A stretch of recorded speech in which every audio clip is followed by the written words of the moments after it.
নমস্কার বন্ধুরা, আজ আমরা বানাবো ফুলকপি ও ছানার সবজি।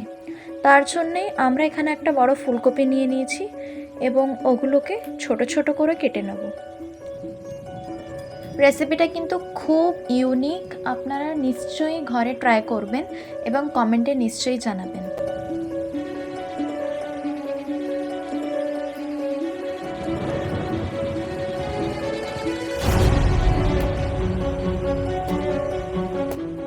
ফুলকপিগুলো ছোট ছোট কাটার পর আমরা এখানে একটু ধনেপাতা কেটে নেব।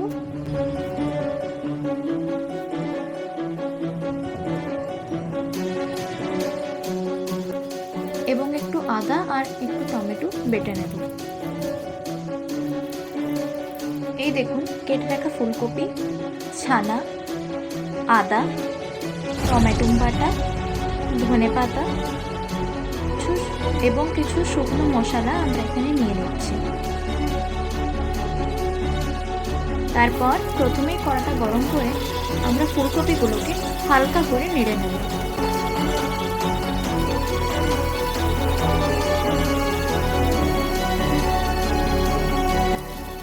স্বাদ অনুসার এতে আমরা একটু নুন দিয়ে দেব, নেড়ে নেব, ঢাকা দিয়ে তারপর আবার একটু হলুদ দিয়ে ওটাকে আবার নাড়তে থাকবো।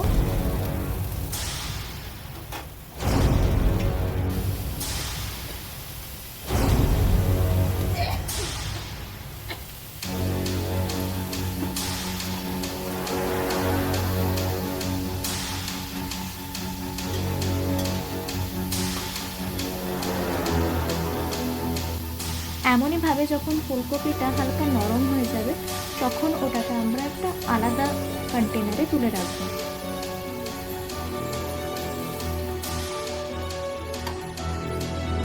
এরপরে নিয়ে নিচ্ছি কড়াইতে গরম তেল আর ওতে দিয়ে দেবো আমরা ছানাগুলো।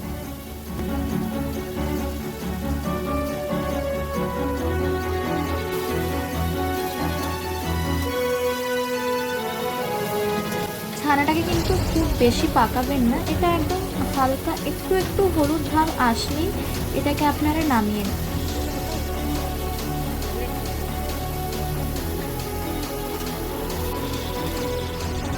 ছানাটা যেন বেশি ক্রাঞ্চি বা বেশি কড়কড়ে না হয়ে যায়।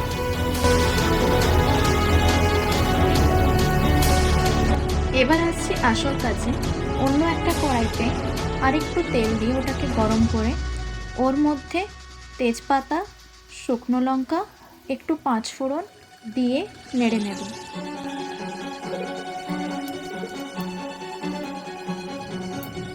তারপর একটু আদা বাটা দিয়ে দেব।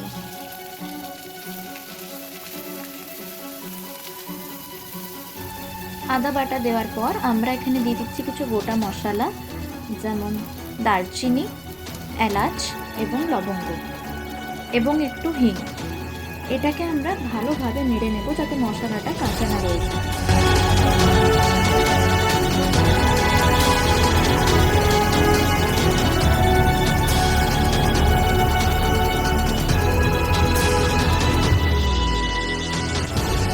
তারপর দিয়ে দিচ্ছি আমরা টমেটো বাটা এবং ওটা দিয়ে কিছুক্ষণ ধরে নাড়তে থাকবো।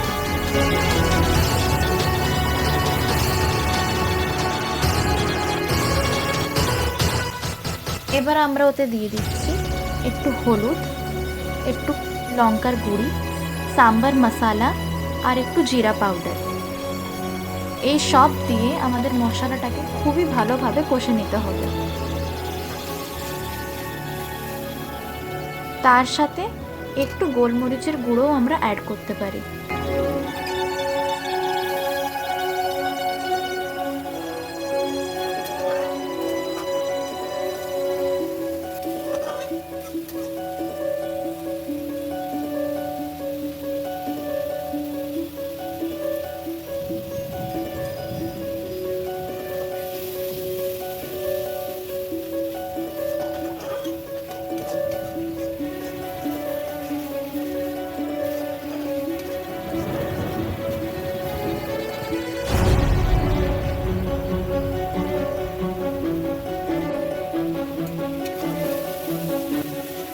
মশলাটা যখন একটু মাখা মাখা হয়ে যাবে তখন আমরা ওতে ভেজে রাখা ফুলকপিগুলো দিয়ে দেব এবং ওটা দিয়ে কিছুক্ষণ নাড়তে থাকবো।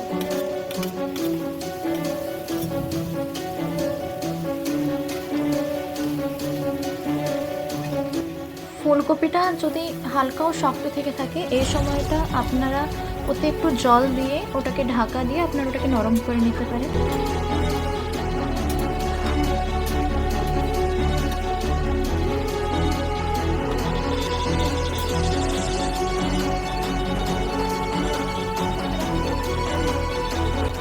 ছানাটাকে দেওয়ার পর আবার আমরা সেই মশলার সাথে ছানাটাকে আর ফুলকপিটাকে নাড়তে থাকবো, যাতে ছানাটা ভালোভাবে মশলার সাথে মিক্স হয়ে যায়।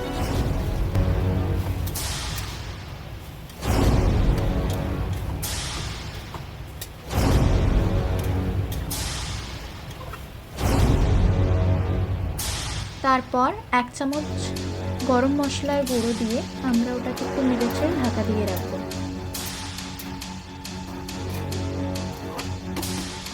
লাস্টে নামানোর ঠিক কিছুক্ষণ আগে আমরা এতে ধনেপাতা দিয়ে দেবো এবং ধনেপাতা দেওয়ার পর 1-2 মিনিট নেড়ে ওটাকে আমরা এবার নামিয়ে নেব। নিশ্চয়ই বাড়িতে ট্রাই করবেন এবং কমেন্টে জানাবেন যে কেমন হয়েছে।